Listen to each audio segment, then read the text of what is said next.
Hello and welcome to Baffling Cyclops. I'm David, And I'm Pepper Proxy.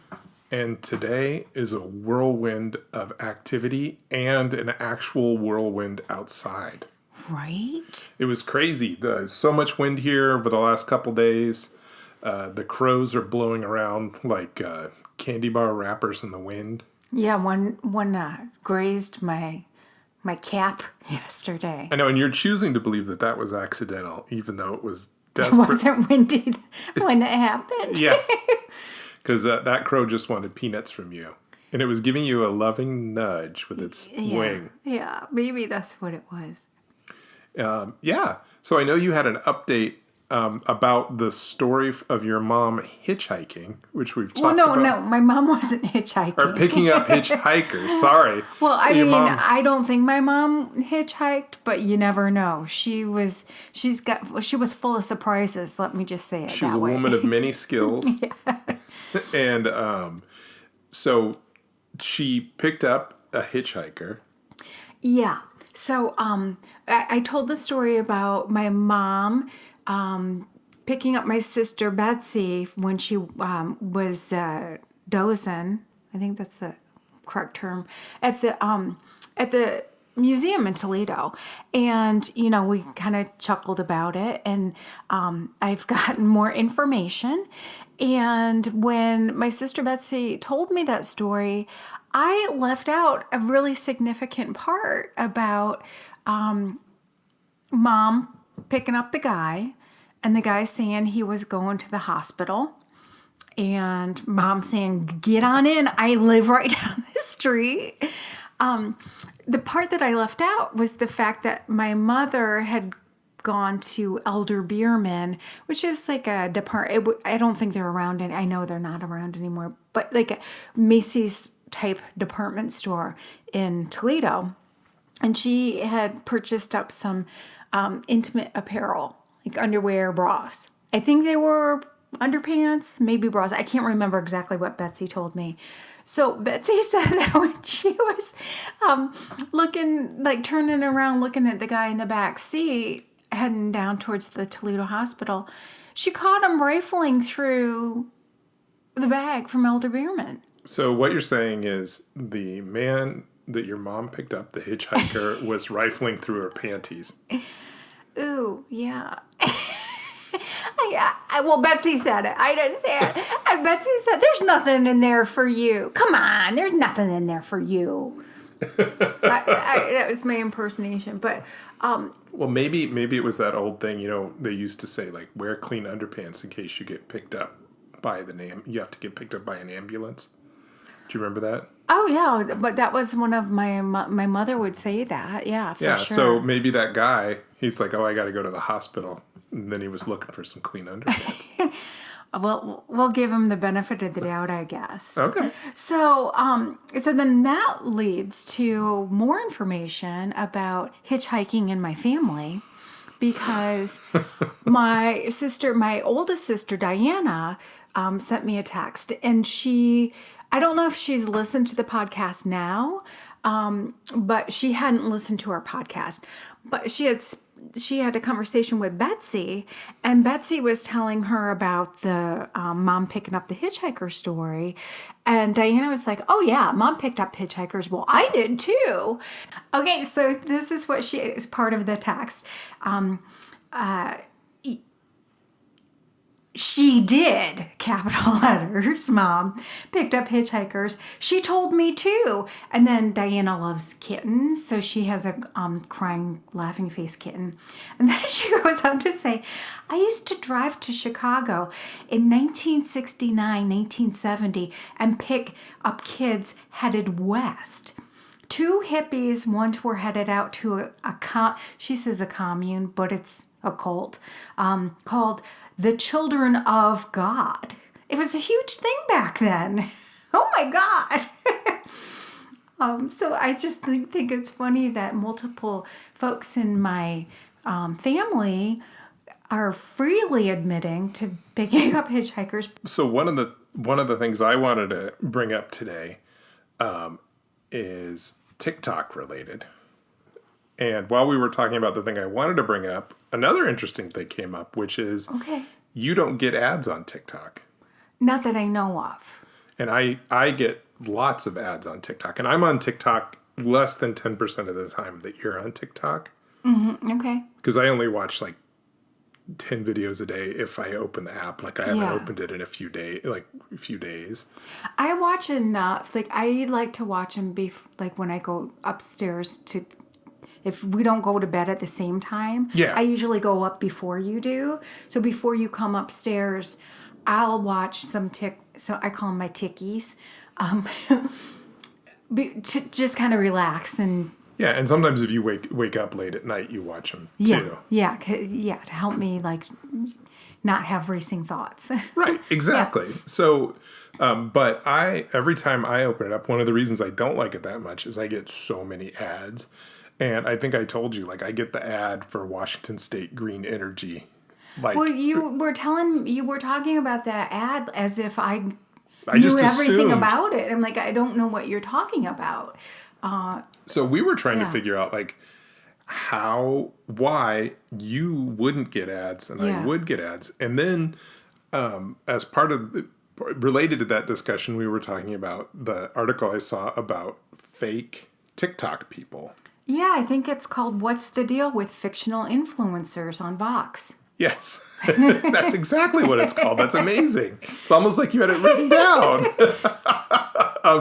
But so our thought was perhaps you're not getting commercials because you're following people that actually advertise things, because you follow people that do a lot of makeup Yeah. and restaurants reviews. And what was the name of the couch that you were even telling me about? Like when we were driving around. The Cloud. Yeah. Yeah, like so. Well, I didn't get an ad for that. I just know of that couch. It's like a Legend Restoration Hardware Cloud Yeah. couch, cloud sectional.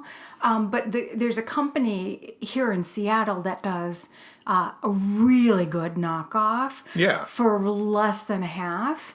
But I only know of that not because I got an ad for it, but I looked up the. Oh, I thought it was Well, part I of your. kind of did get an ad, but not through TikTok at all. See, I thought it was through TikTok. No. But you watch things where the people will actually talk about a lot of products. Yeah. So what some of the ads that I might get will be, I'll just say Michaela, because a lot of people know Yeah. who she is because she does lots of reviews for cosmetics and makeup stuff. And she's the one I love who has like the really strong accent, and she kind of drops the F-bomb sometimes. She's very relatable. But she'll say, hey, this is not sponsored.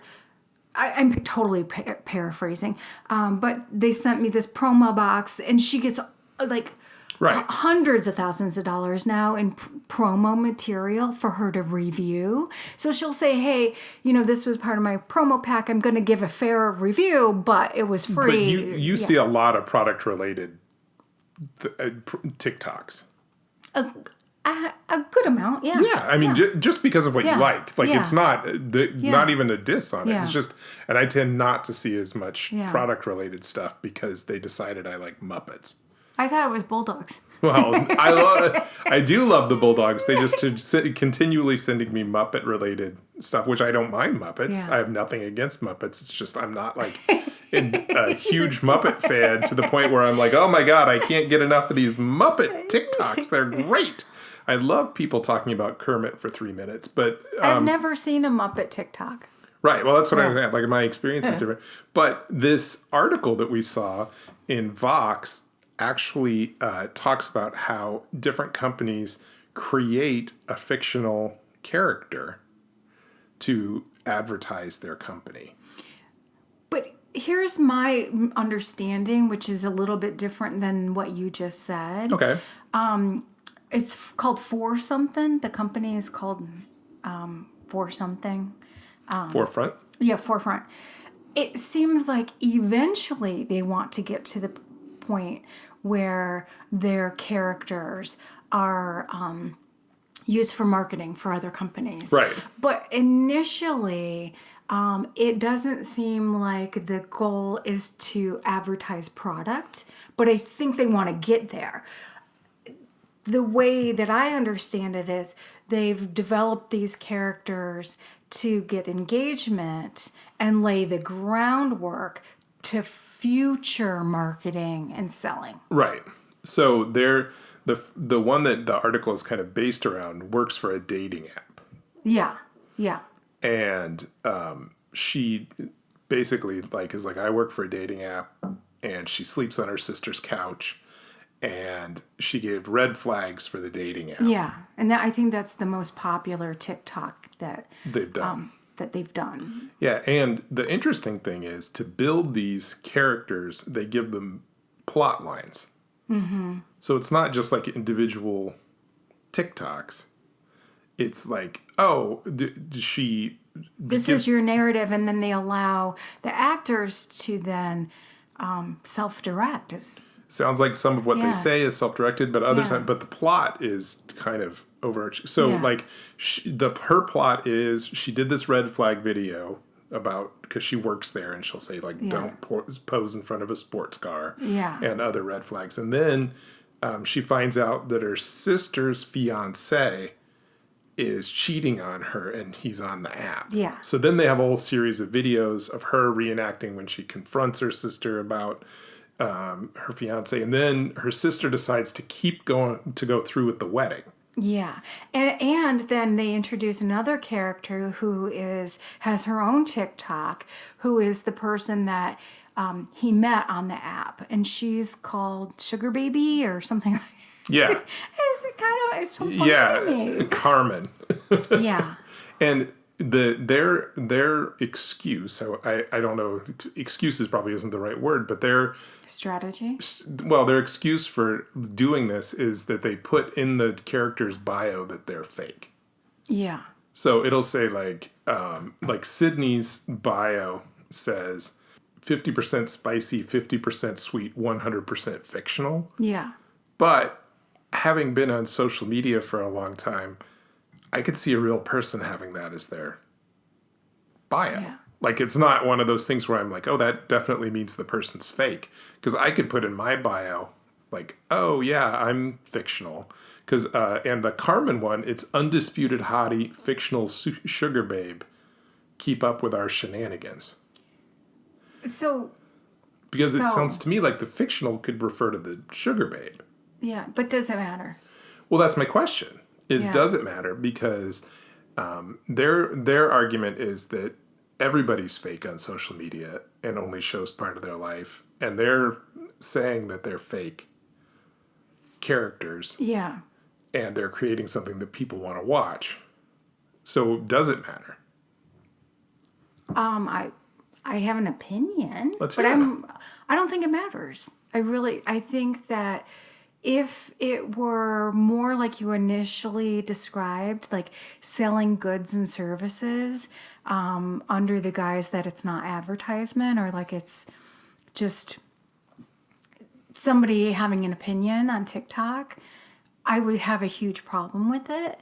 But at this point, it's a show. It's like a soap opera, or it's like a little play, which it doesn't seem that much different to other forms of media, like television. Like you have reality television and you have scripted television.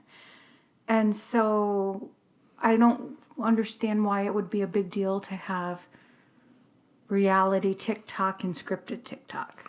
But so I'm not saying that it necessarily does, but I'm saying that because I'll take a slightly opposite tack to what Yeah. you're saying, and not a like Let's have a debate. yeah, our exciting debate. But I think that there is a space for what you're talking about. Yeah. Like I think some of the people I follow are obviously characters that they've made up Sure. to be, they present their art in a certain way, and Yeah. it's not their actual personality. However, I think that when you do something that's like TikToks are pretty intimate, and there are certain things that you do when you do a TikTok to make it seem like you are a real person. Mm-hmm.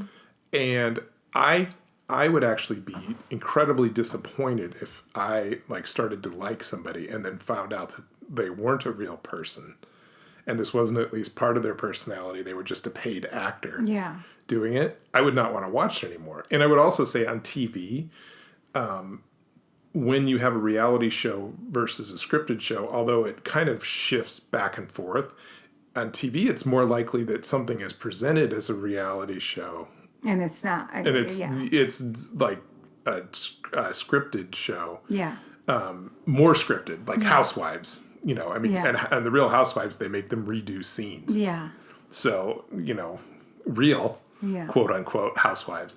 But so I think that's really interesting. And the closest thing I could think of would be if you called someone on the phone from here in Seattle, if you called someone back in your old neighborhood in Toledo and pretended to be someone from that neighborhood who was voting for a specific political candidate and tried to talk the person in and said, "Hello, this is your neighbor Kathy."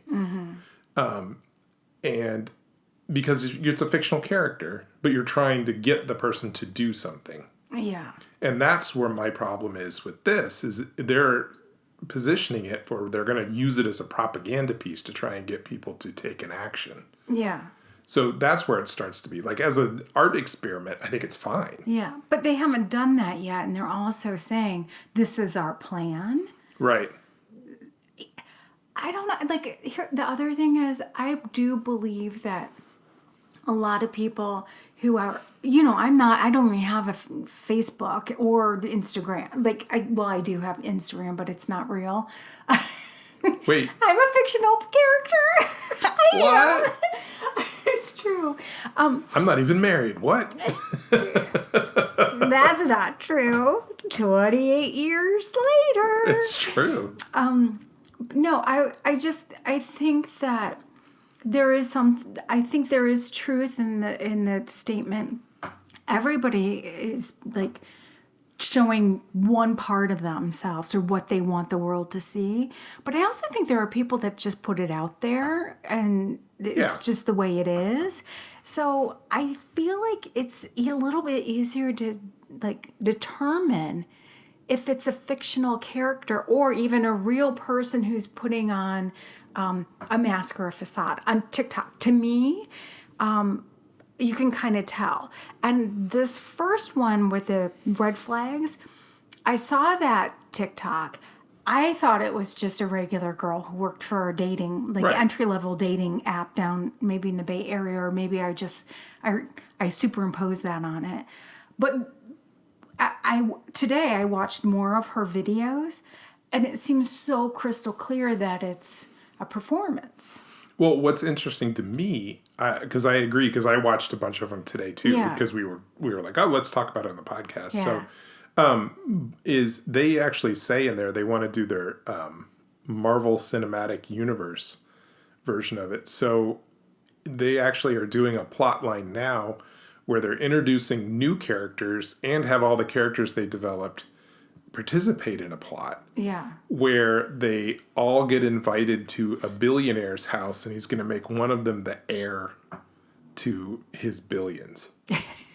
And so all of these fictional characters are sitting in this mansion, and you can watch the TikToks from each one of their perspectives and trying to guess who the billionaire is in this scenario. Yeah. And they're not all characters that have a big background, but they're like going to introduce new characters in this situation. And it's very odd to me because that part's really fake. But then there's this weird cloudy part where I'm trying to imagine if I really thought that one of the characters was real, would I follow along? Like, No. I probably wouldn't, but would someone follow along through this whole thing still thinking that they're real? Because Maybe. I looked at some of the comments on the videos, and they were people that thought this was real. Oh, for sure. And there are people that know that it's fictionalized content, and they still engage with the characters as the character, and that's encouraged. So it's. I saw some. Yeah. So I think I think it's okay. I just don't think it's for us. So here's another interesting question I have for you that Yeah. they must have thought through already, which is, so if you are a character and you're an actress playing that character, do you think they made the actress sign a non-compete clause so she can't then go start her own TikTok? Yes. Because it seems to me Yes. she's going to be the famous one and could go off and do whatever she wanted to do because she's connected to the character. So they must have Yeah. put protections in place. But it would be interesting to read that contract for sure. Yeah, because it's like a whole new area of law too. And it's a lot of work for these actors. Right, and it, I'm like, they're filming themselves, they're producing, they're writing, they're Some of them, contributing yeah. to the story.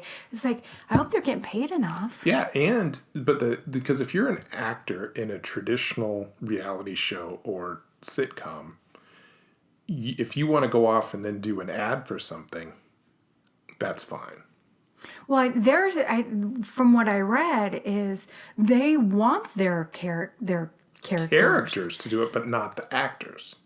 Well, I don't know what the line is there. I didn't Yeah. read it that closely, but it seems like that's the intent, to have these people either as themselves or their characters then sell stuff and be used to market.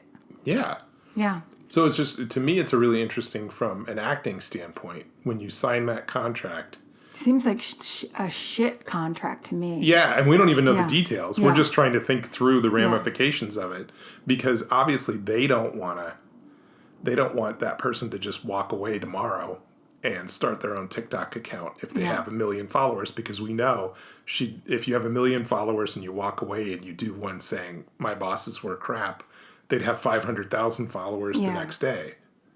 The one thing I do have to say about it, and again, this is my opinion, and I don't have a lot of knowledge, but it does kind of smell of like tech bro culture. Yeah. And I need to learn more because that's an uneducated opinion, but it sure reeks of it to me. Well, to me, the thing about it is it just seems creepy.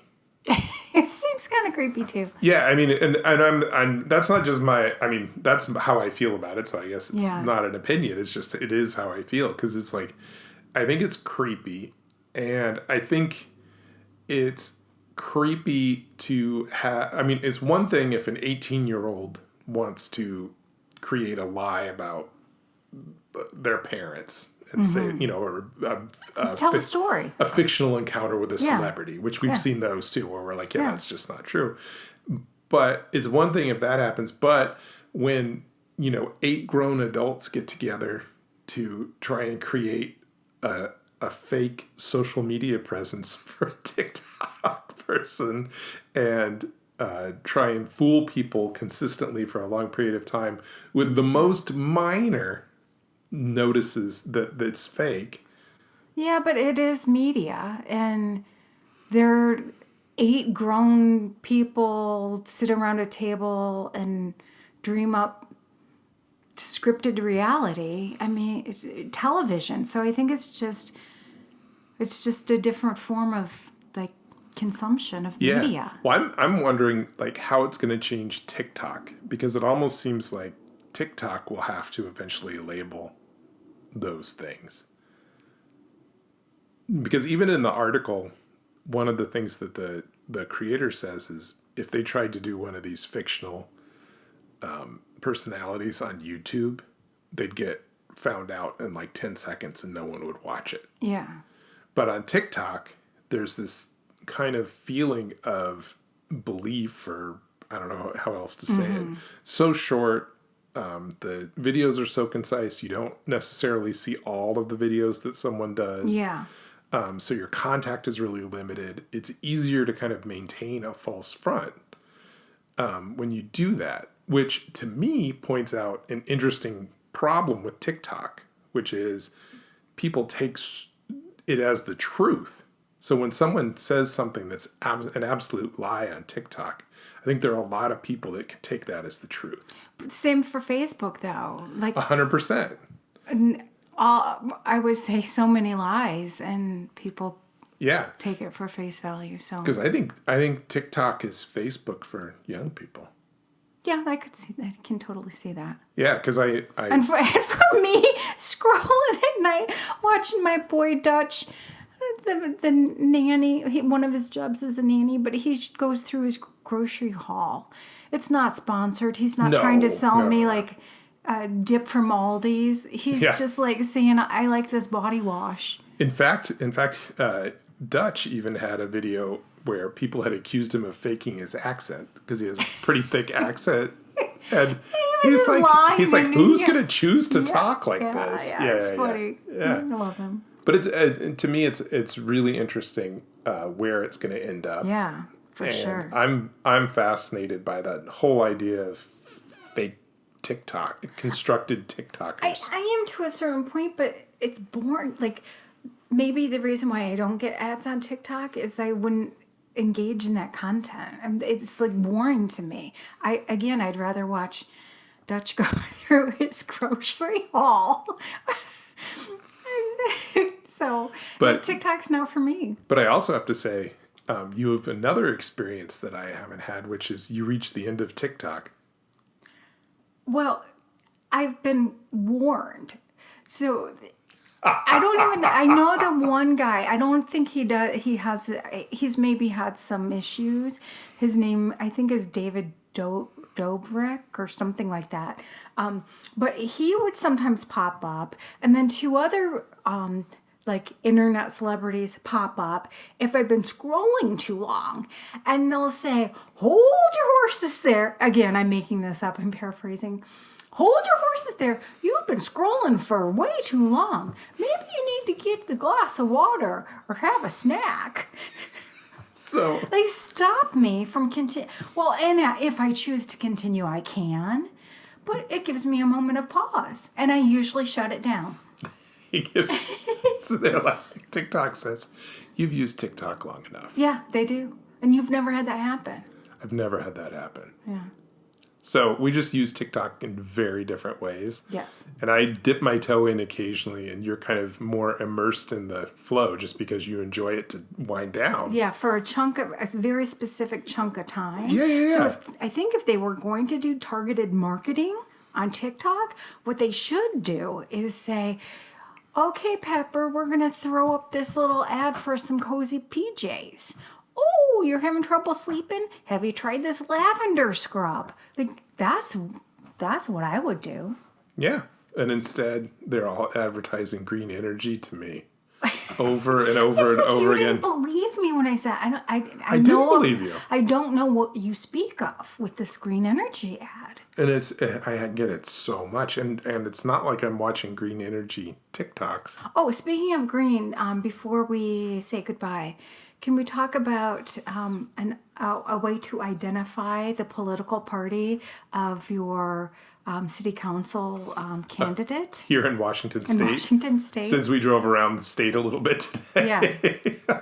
So, Republican. There will be an American flag that their child or teenager has photoshopped behind their head. Their Olin somewhere Mills, on the sign. Yeah, their Olin Mills style portrait with the flag photoshopped behind them. And the Democratic candidate? Will have green evergreen trees on their sign. Or just be green. Or be green. Or just have a green text. Like, If there is green on that sign, they are Democrats. If there is a flag, if there is red or blue, the likelihood is they will be a Republican. yes, and I say this with great affection because I know in Washington, in the areas of Washington State where we were, the Republicans do not raise as much money. The Democratic candidates look like they hire a graphic designer to do their signs. True, that poor guy. His little kid was like on the computer. Yeah. Hey, Dad, look! I put this flag on here for you. Yeah, and the Republicans look like their kids do it. Yeah. In a PowerPoint slide. Yeah, I know. Aww. All right. Well, thanks everybody. Bye. Bye. Don't forget to subscribe to this podcast. And to read our show notes, sign up for our newsletter at bafflingcyclops.com.